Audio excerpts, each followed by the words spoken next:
दैत्यरुद्र संहिता के तृतीय पार्वती खंड में 49वां अध्याय। अग्नि परिक्रमा करते समय पार्वती के पदनख को देखकर ब्रह्मा का मोहग्रस्त होना, बालखिलियों की उत्पत्ति, शिव का कुपित होना, देवताओं द्वारा शिव स्तुति। ब्रह्मा जी बोले, हे नारद, इसके अनंतर मेरी आज्ञा से ईश्वर ने ब्राह्मणों द्वारा अग्नि स्थापन करके पार्वती को अपने पास बैठाकर हवन किया। शिव ने रक, साम तथा यजुर्वेद के मंत्रों से अग्नि में आहुति दी और काली के भाई मैनाक ने लाजा की अंजलि दी। हे तात, इसके बाद लोकाचार का विधान कर काली और शिव दोनों ने प्रसन्नता के साथ विधिवत अग्नि की प्रदक्षिणा की। हे देव ऋषि, उस समय गिरजापति शंकर ने एक अद्भुत चरित्र किया। मैं आपके स्नेह के कारण उसका वर्णन करता हूँ, आप सुनिए। उस समय शिव की माया से मोहित हुआ मैं पार्वती के चरणों में मनोहर नक्षचंद्र को देखने लगा। हे देव मुने, उनके दर्शन से मैं मोहित हो उठा और मेरा मन अत्यंत शुद्ध हो गया। मोहित होकर मैं बार बार उनके अंगों को देखने लगा। तब उसे देखने से मेरा तेज शीघ्र ही पृथ्वी पर गिर गया और मैं अत्यंत लज्जित हो गया। ये देखकर महादेव जी अत्यंत कुपित हो गया और तब उन्होंने मुझे ब्रह्मा को शीघ्र मारने की इच्छा की। हे नारद, वहाँ सर्वत्र बड़ा हाहाकार मच गया। सभी लोग कांपने लगे तथा विश्व को धारण करने वाले विष्णु को भय लगने लगा। हे मुने, तब विष्णु आदि देवगण कोपयुक्त अपने तेज से प्रज्वलित होते हुए और मुझ ब्रह्मा को मारने के लिए उद्यत उन शिव की स्तुति करने लगे।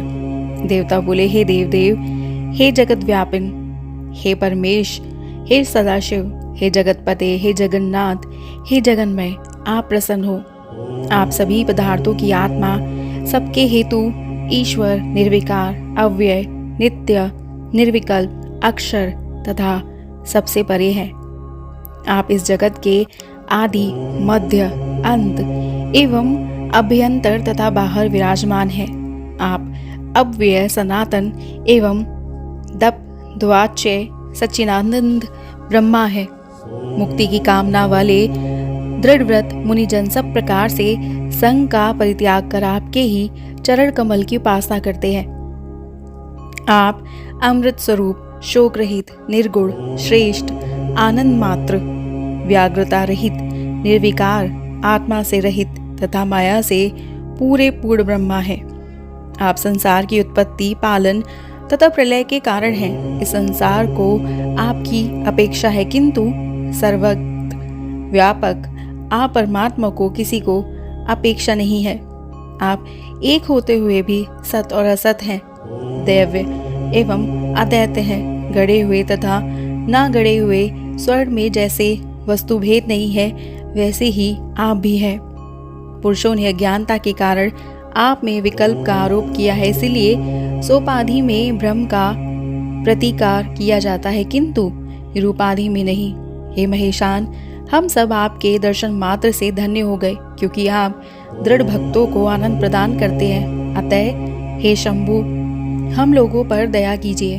आप यदि आदि हैं, आप अनादि हैं, आप प्रकृति से परे पुरुष हैं, आप विश्वेश्वर, जगन्नाथ, निर्विकार एवं पर से भी परे हैं। हे प्रभु, रजोगुण युक्त ये जो विश्व मूर्ति पितामह ब्रह्मा है और सत्व गुण से युक्त पुरुषोत्तम विष्णु हैं, वे आपकी ही कृपा से हैं।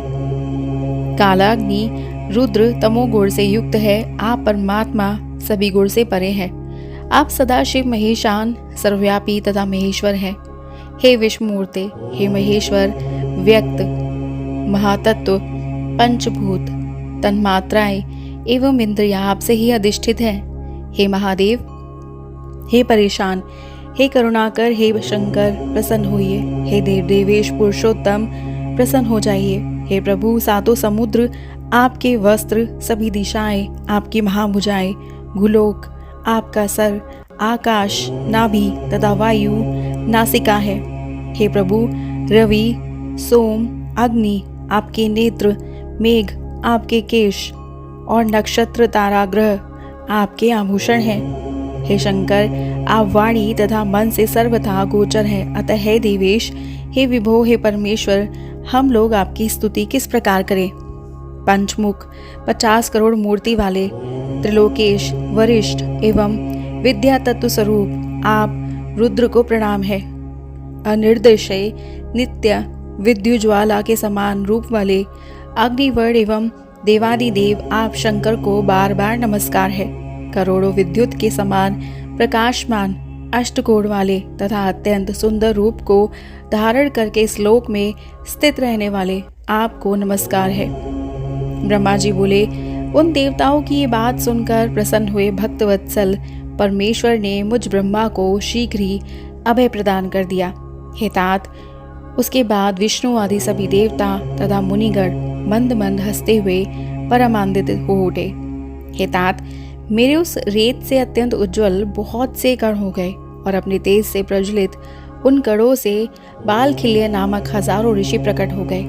हे मुने, तब वे सभी ऋषि मेरे समीप खड़े होकर और बड़े प्रेम से मुझसे हे तात कहने लगे। अब ईश्वरीय इच्छा से प्रेरित हुए नारद जी आप क्रोधयुक्त चित्त से उन बालखिल्य ऋषियों से कहने लगे।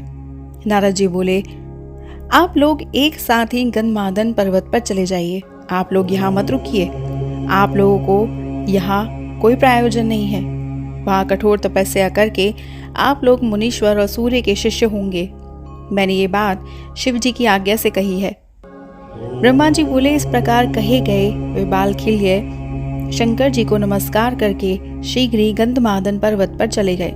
हे मुनीश्वर, तब शिव जी के द्वारा प्रेरित विष्णु आदि ने मुझे बहुत समझाया और मैं निर्भय हो गया और फिर सर्वेश शंकर को भक्तवत्सल संपूर्ण कार्यों को करने वाला तथा दुष्टों के गर्व को नष्ट करने वाला समझकर उनकी स्तुति करने लगा।